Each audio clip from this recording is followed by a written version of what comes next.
امام احمد بن حنبل رحمۃ اللہ علیہ بہت بڑے محدث تھے. ایک بزرگ تھے شاہ بقی الدین ابن مخلد. وہ کہتے ہیں مجھے پتہ چلا کہ اس دور میں نبی کریم علیہ السلام کی حدیث جو سب سے بہترین پڑھاتے ہیں وہ امام احمد بن حنبل ہیں. ان کو حضور کی حدیث سے جو خاص شغف ہے وہ کسی اور کو نہیں. کہتے ہیں میرے دل میں لو لگ گئی، حالانکہ میں امیر گھرانے سے تھا. میں کشتی میں بیٹھا امام احمد بن حنبل کے پاس آنے کے لیے، رستے میں طوفان آ گیا، کشتی ہچکولے کھانے لگی. کسی طریقے سے ایک جزیرے کے ساتھ جا کے کشتی لگی، ٹوٹ گئی، بکھر گئی. میں جزیرے پہ اتر گیا، اور بھی کئی لوگ تھے. ایک مہینہ وہاں رہنا پڑا. بارشیں ختم ہوئی، موسم ٹھیک ہوا تو ایک کشتی دکھائی دی آتی ہوئی. فرماتے ہیں کہ وہ اس کشتی میں بیٹھا، دوبارہ بغداد کیا. مجھے سفر طے کرتے 2.5 مہینے گزر گئے. وہ جزیرے پہ مہینہ پتے کھا کے بھی گزارا کرنا پڑا. نکلا تھا علم حاصل کرنے. جب بغداد شریف پہنچا، لوگوں سے پوچھا امام احمد بن حنبل کا مدرسہ کہاں ہے؟ انہوں نے کہا وہ مدرسہ تو بند ہو گیا ہے، وقت کا بادشاہ مخالف ہو گیا، مسجد مدرسہ سیل کر دیا. امام صاحب کہاں ہیں؟ کہا گھر کے اندر قید ہیں. ان کے گھر کو سب جیل بنا دیا، چاروں جانب پولیس کھڑی ہے، اور ویسے بھی بغداد میں کرفیو ہے، ہر چوک چوراہے میں پولیس والے کھڑے ہیں. شاہ بقی الدین کہتے ہیں اتنا کچھ سننے کے باوجود بھی میرا جذبہ ٹھنڈا نہیں ہوا. وہ مہینے میں سفر کی صحبتیں، گو سنا تھا کہ آستانہ یار دور ہے، پر ہم نے بھی ٹھان لی تھی کہ جانا. گو سنا تھا کہ آستانہ یار دور ہے، پر ہم نے یہ ٹھان لی تھی کہ جانا ضرور ہے. کہتے ہیں پہنچ گئے.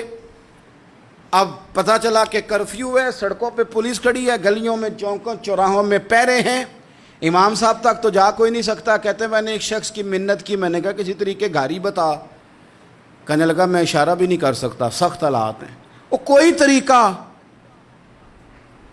میں نے جب زیادہ تڑپ کے کہا تو وہ شخص کہنے لگا میں ان کے گھر کے قریب تجھے لے جاؤں گا اور گزرتے وقت صرف آنکھ کا اشارہ کروں گا. کہتے ہیں میں نے کہا یہ بھی ٹھیک ہے. ان کے گھر کے تیری تلاش میں پھرے نا ہم جنگل پہاڑ اور دشت میں. ان کے دروازے کے قریب اس نے اشارہ کیا. شاہ بقی الدین کہتے ہیں کہ میں گھر دے کے آ گیا واپس. اب میں سوچنے لگا کہ کیسے امام صاحب تک پہنچنا ہے. بڑی تجویزیں سوچیں، بڑی تجویزیں. کام والا بن جاؤں، پھیری لگانے لگ جاؤں. پھر سوچا کہ اگر میں کچھ بیچوں گا ریڑھی پہ رکھ کے تو کوئی خریدنے نکلے گا، کوئی نہیں نکلے گا.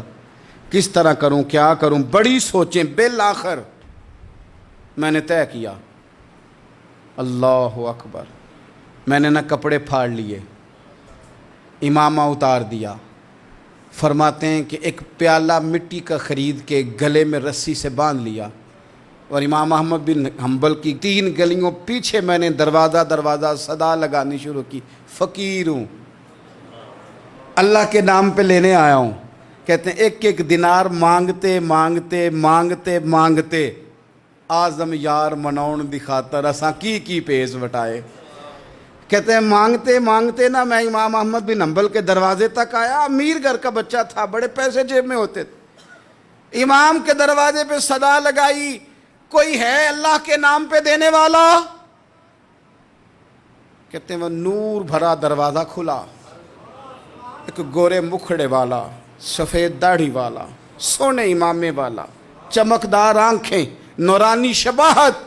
کہتے امام احمد بن حنبل باہر آئے اور جیسے ہی 1 دینار میرے پیالے میں ڈالنے لگے تو میں نے ہاتھ چوم کے کہا سونیا تیرے قربان جاؤں، میں دینار لینے نہیں آیا، محمد عربی کی حدیثیں سننے آیا ہوں.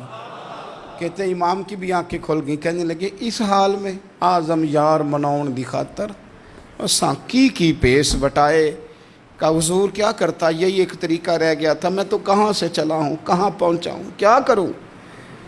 امام صاحب فرمانے لگے پھر میں بھی بڑے دنوں سے پریشان تھا، کوئی سیکھنے والا نہیں مل رہا تھا، تو مل گیا. کہنے لگا حضور میں روز آ جاؤں فقیر بن کے، آپ جتنا چاہیں 2 4 5 منٹ میں مجھے حدیثیں سنا دیں، میں اگلے دن یاد کر آیا کروں.